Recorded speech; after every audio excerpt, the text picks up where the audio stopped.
আপনারা দেখছেন মুশতাক ফয়েজি পীর সাহেব আছে না? আমি কিন্তু পীর সাহেব হতে চাই না। ওখানে মনের কথাটা আজকে আপনাদেরকে বলি। আমি কখনোই পীর সাহেব হওয়ার স্বপ্নও দেখি নাই, চিন্তাও ছিল না।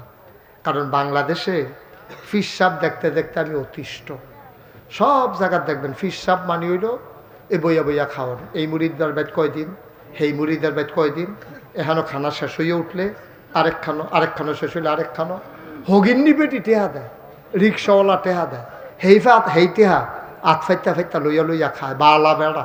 ঠিক কিনা কন কথা, ঠিক কিনা? এই যে আমি মুশতাক হয়ে যে আমার যে দেখতে আছে, আমি যদি মাডিও কাটি সব হালাই দিয়া তো 500 টাকা পাই রোজ। আমি যদি অটো চালাই 1000 টাকা কামাই করতাম পারা, সিএনজি চালাইলে 1500 টাকা কামাই করতাম পারা। আমার মতো মানুষের যদি আমি বইয়া বইয়া খাই আর মানুষের না টেহা দেয়, রিক্সাওয়ালায় গরিব আতুইরা ল্যাংড়ায় কলজাড়ায় মানেনি কন। আমি এটা দেখতে দেখতে আমি অতিষ্ঠ।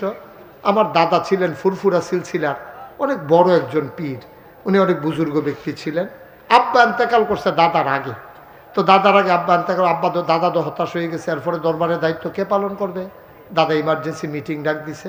আমি তখন ঢাকা লেখাপড়া করি, আমারও খবর দিয়ে আনছে ভাই আইন সেটা সবাই কইতেছে, ও আমার ফয়েজ আহমদ, আমার আব্বার নাম হলো ফয়েজ আহমদ, আমার ফয়েজ আহমদ আমার ফাঁকি দিয়ে চলে গেল, অনি দরবার টাকাটা চাইয়া রাখবো। তো সকলে মিল্লা কো হুজুর আপনি যারে ভালো মনে করেন। দাদা পট করে আমার নাম কইয়া বইছে, আমার আদরের নাতি মুশতাক ফয়েজি পরে দরবার চালাইব।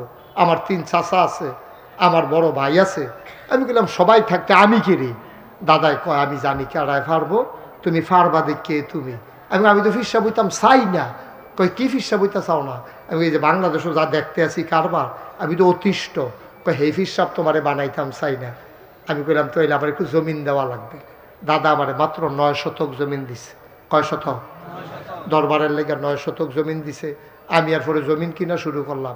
জমিন কিনতে কিনতে কিনতে কিনতে আজ পর্যন্ত জমিন কিনছি 1800 শতক, 18 একর।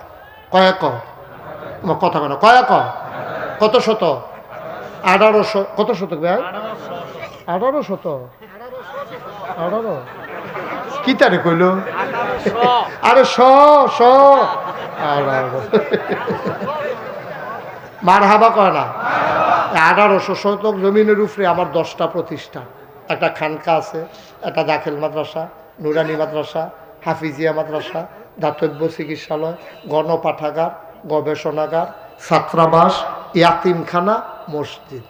আমার মসজিদরা ছিল টিনের ঘর। চিন্তা করলাম বাঁচতাম তো না সারা জীবন, কি আর থাহা এটা কারবার গড়াই দিয়া যাই গে।